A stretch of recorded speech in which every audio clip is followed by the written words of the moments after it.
Hey Teach, I brought the dragon radar. Oh, that's great news, Luna. But I asked 2 days ago. What took so long? You see, it's kind of, maybe a bit, It doesn't seem to be working. Luna, what did you do?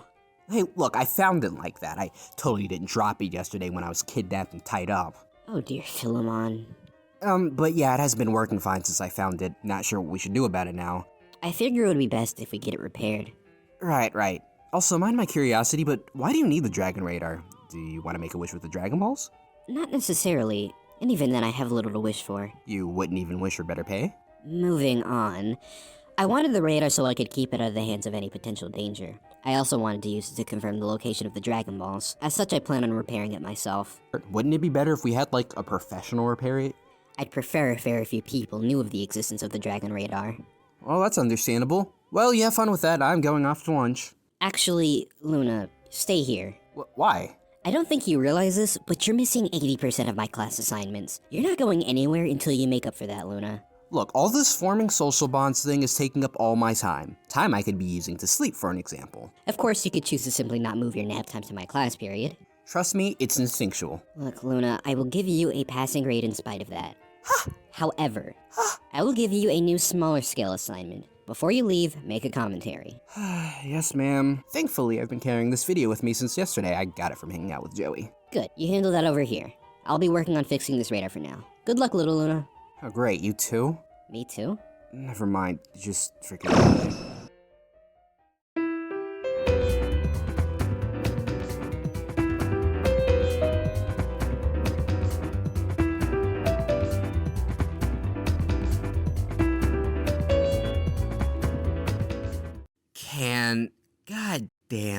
Can. Wait, I got my scripts mixed up. Excuse me. Okay, well anyways, so in 2019, commentators Mel and Tart and NaiTaiDai made a collaborative commentary on Mystic Umbreon's top 10 worst Pokemon in Pokemon Sword and Shield. This was commentated on by Umbris later on in 2020. A long while later, NaiTaiDai responded, and that's what I'm preparing to cover now. Without further delay, let's begin. That is the wrong intro card. Did I even make one for this video? Fuck it, just repurpose the old one.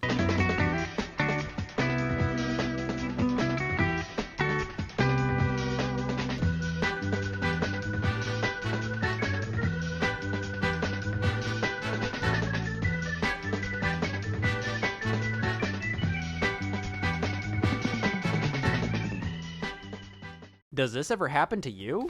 Pokemon Sword and Shield, I consider some of the most enjoyable Pokemon games I ever played. The cast of Pokemon in these games is actually very good to me. And I can be honest, I like the majority of these Pokemon. More like literally all of them besides 10. Even with the 10 I don't like, these Pokemon aren't even the worst Pokemon I've ever seen. There are much worse Pokemon like this stupid looking thing. The majority of the Pokemon in the decks have great designs and concepts behind them. Heck, even the fossils are cleverly made despite how much Arceus hated them. But yeah, I think you guys know where I'm coming from. I'm talking about the not so great Pokemon in these games. If you haven't read the title already or haven't guessed it, I'm going to be talking about the top 10 worst Pokemon in Sword and Shield. In the past where I've made worst Pokemon lists, it got brutal for some Pokemon. I can say what I will say, won't be nice about some of these Pokemon because obviously it's a worst Pokemon list, but you won't see the amount of brutality like how I do with Electrode or Torterra. Which by the way, for all you Torterra fans out there, you guys know I'm not a huge fan of Torterra. I Torterra more than some Pokemon on this list though. It's not the worst Pokemon in the world. Anyways, enough about Torterra. Let's just get into what I think are the top 10 worst Pokemon in Sword and Shield.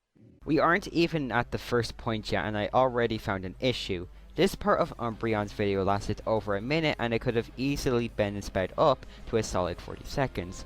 I don't know what editor you use, but it's safe to say that there is an option to speed up clips in there. This is just padding out your video to an obnoxious degree. So, why didn't you fast forward? Oh well, I did it for you. You happy now? That's kind of easy to figure out, especially since Umbris literally put her reasons in text right when the lead up to the interjection was getting started. Alternatively, though I seriously doubt you meant this, you could have meant that Umbris could have used YouTube's fast forward feature to make this section go by faster. This, however, would be missing the point that you or whoever edited this video, because surprise, surprise, I'm too lazy to figure that out. Well, it's the job of the video editor to make that a reality. It shouldn't, or at least it shouldn't always be the job of the viewer. Oh joy, he goes right into the list without giving any sort of criteria. Surely a good sign of things to come. Who died and made you the queen of countdowns? I did. It was me. It's because last time I checked, you don't need criteria for a countdown. You kinda do. Otherwise, the countdown is going to be a royally confusing mess, and the person is going to come off as if they put stuff on their list for unrelated reasons. Having seen this example, that, by the way, came long after Umbris' video, I think the issue with this video was less of a lack of criteria on what counted as an evil Pokemon trainer, and more so the fact that he just put anyone on the list. Like, Dawn, a protagonist from one of the many Pokemon anime seasons that's on the list for not doing that good in Pokemon contests. However, her battle skill and victory percentage in Pokemon contests aren't as good as one might assume, despite the fact she grows stronger and more determined as the series progresses. Then there's Falkner, who's on the list because his Pidgey, or whatever the fuck the Pokemon's called, had a predictable fighting style which led to him losing a match. He uses a Pidgeot in particular, which is a difficult Pokemon to defeat, while Ash and his Charizard struggle against the Pidgeot. They eventually defeat it thanks to the Pidgeot's predictable fight patterns, which a smarter trainer could have easily avoided. Then there's Gary Oak, who's on the list, and I thought that would make sense because he's kind of a dick, though not necessarily evil, but he's on the list because he loses a lot and later gave up being a Pokemon trainer to become a Pokemon researcher after a loss to Ash. Gary is rarely seen winning matches in the series, and after losing to Ash, he quits training to become a Pokemon researcher almost immediately. Like, these aren't evil characters. The implication I'm getting from this is that they're bad Pokemon trainers, but not bad as in evil, but bad as in bad in their jobs. And even then, I'm certain that any sane Pokemon fan, so not me since I'm neither sane nor a Pokemon fan, has issues with the things said in the video. It doesn't help that after this, we do actually start seeing some more bad as in not nice characters on the list, such as Anthony, who neglects his family in favor of Pokemon training. James and Mommy, fuck, Jesse. And these guys who do some gang warfare stuff. So, yeah, it's just really bad. But I'm not sure if any of this is to blame on a lack of criteria. Does this ever happen to you? Coming up next is a Pokemon that may seem a little controversial, and that choice is going to be a Wool. Now, don't get me wrong, I love Wooloo and everything it stands for. The design, the cry, and of course the best part about it, the shiny. Dugwool, though? This didn't come out the way I wanted it to. Like, I was expecting more of a Tauros kind of ram, not a big fat fluff ball. I mean, it's a sheep. What would you expect it to look like? I was expecting it to look like Barack Obama. Patience here. That's what I explain. The fuck did you just call me? Please don't kick me in the dick. I'm calling the police. Considering you skipped over our entire opening bit, this was in reference to an earlier gag. Greetings, lost children. I am a 19-year-old. Anyways, to address the elephant in the room, that video sucked. I'm surprised I didn't have more to say about it in my 50th commentary. To address the even bigger elephant in the room, NaiTaiDai, you do understand that Umbris didn't have any legit problem with this interjection or this joke. You do understand that there was no real reason for you to have to show us this, because all Umbris was doing was just offhandedly suggesting that she'd call the police. I assume either because violence or maybe because she didn't like the joke? Look, I don't know, and honestly, I don't care. Also, I need to address how you present the instant replay of the original video's intro skit, because if you ask me, you play way too much of it. Essentially, you played the majority of the context all the way up to the joke where Melon suggests she would kick you in the Yilvis. This would be fine if this didn't mean including unnecessary bits of the video, which includes Melon explaining who she is, who you are, what you both are covering, and elaborating why it's a co-op. Call me a nitpicker all you want. I am one to be exact, and a proud one at that. But I think if the part you want to focus on is the reason behind the joke, then leaving in all this unnecessary stuff is sloppy, and at least to my stupid brain leads to some people not knowing which words to focus on. Does this ever happen to you? Our fault for not fully understanding what Mystic was saying. I suppose we interpreted him saying this isn't what I expected, as this isn't what I wanted, and made the incorrect assumption that because Wooloo is a puffball, its evolution would have naturally followed suit. You know, that's great. That's fantastic, Foxwell. But I don't know why you feel the need to bring this up. You did this earlier, and I at least felt the clarification to why the decision to make the not-so-good argument was done in your prior co-op. But here, all this feels like was you wanting to excuse your prior point. I just can't understand the value in bringing this up personally. Does this ever happen to you? Morpeko doesn't deserve this typing. I don't think this is as harsh as I have been to other Pokemon and worse Pokemon videos, so I will consider this as mild. You can't be serious. Morpeko is bad because it has the type combination of a Pokemon you seem to prefer? What sense does that make? But I thought you said Luxray was a mono-electric type. Being an electric type means Luxray only has one major weakness.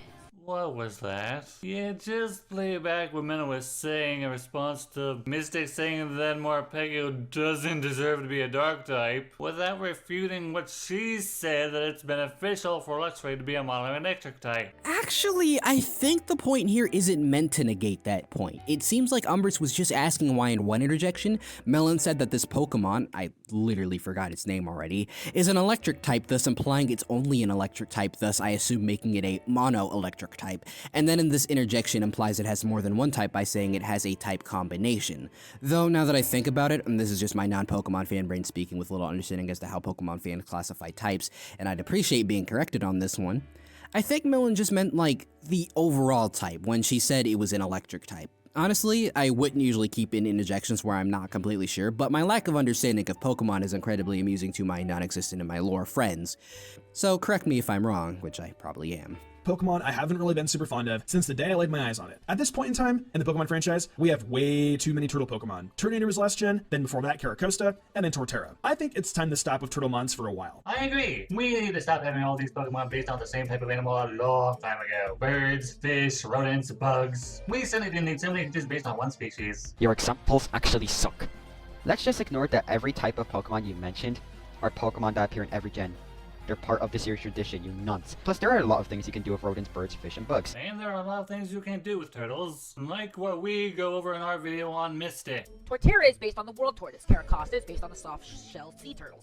Turtonator is a Matata turtle, and Dreadnought is an alligator snapper. Oh, look at that. Concepts for Pokemon based on turtles and tortoises. But there's a key point you end up skipping over from Umbris's video, and that's the fact that she believes that the Pokemon series has barely scratched the surface with the potential of all of those different animals.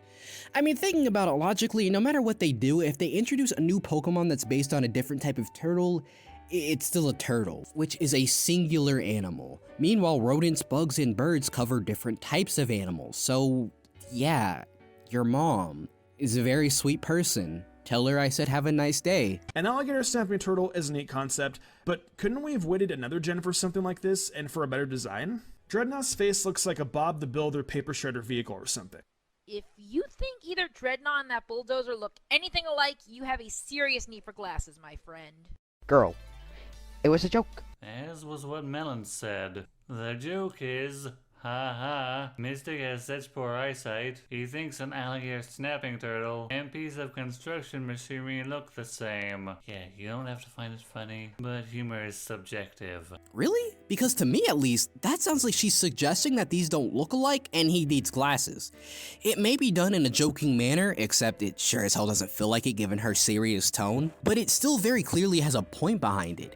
It doesn't help that immediately after this you make an argument against Umbris going, "it joke," when defending Umbreon calling this green monkey something that looks like it's straight out of Madagascar, because you remind the audience that Melon totally wasn't making a point when it very much feels like it, especially compared to the more jokey way Umbreon offhandedly called the monkey a Madagascar character, followed by suggesting he didn't make the cut because he couldn't move it. If this joke was, as you say, a joke, it should have been made clear so much better, because the end result just feels like any regular point. In all seriousness, I've been joking this entire time if you couldn't tell.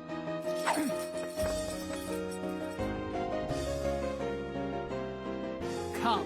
One of my biggest reasons as to why I don't like Thwackey is because it wasn't introduced in Alola with Passimian and Oranguru. This would have been the perfect Alolan Pokemon. If it debuted in Alola as a completely separate Pokemon, I would have had less of a problem with it. It's just the fact that you have such a great evolution line with Grookey in the final evolution, but the Pokemon in between just looks like it just doesn't belong. It's literally a separate Pokemon from this line. Go back in time, put Thwackey in Alola, then boom, our problem is solved. I mean, it just screams Alola. The facial features look like a Hawaiian mask. I can't be the only one who sees this. What? How?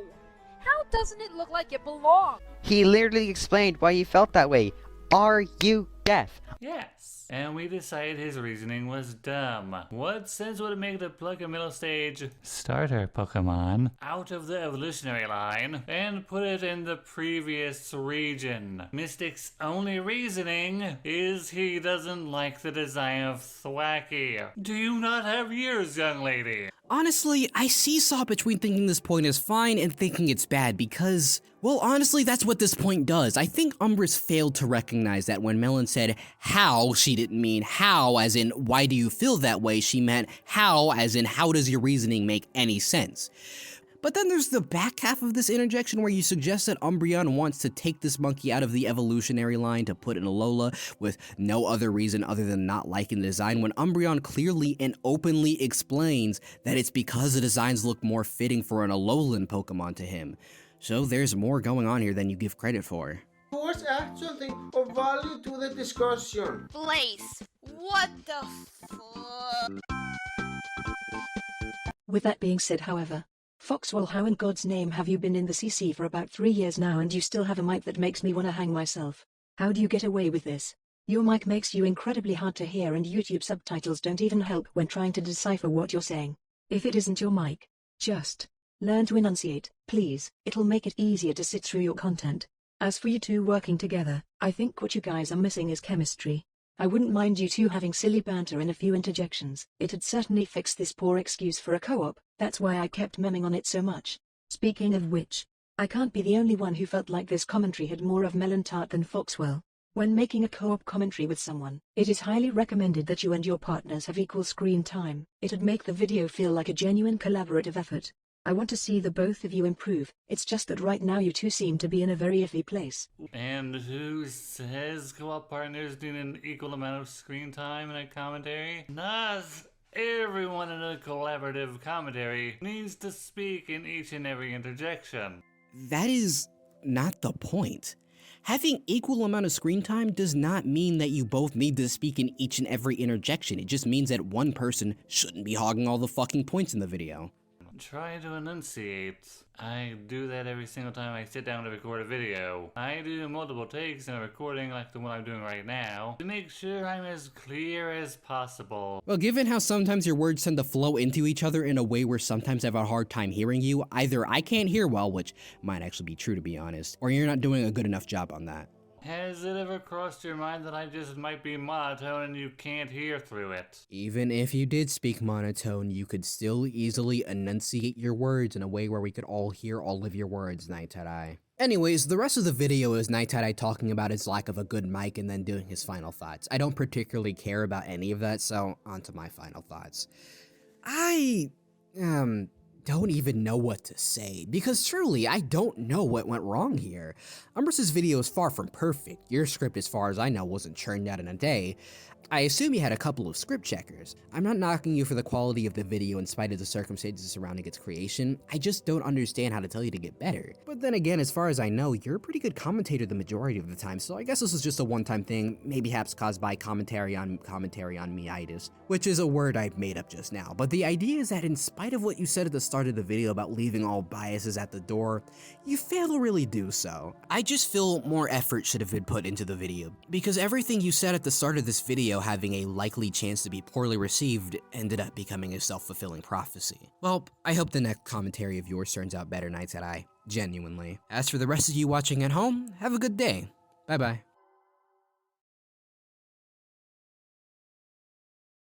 Wait, you're still not done fixing the dragon radar? Unfortunately not. It seems this will be harder than I anticipated. When do you think you'll be done fixing it? Well, going off my current progress, a while.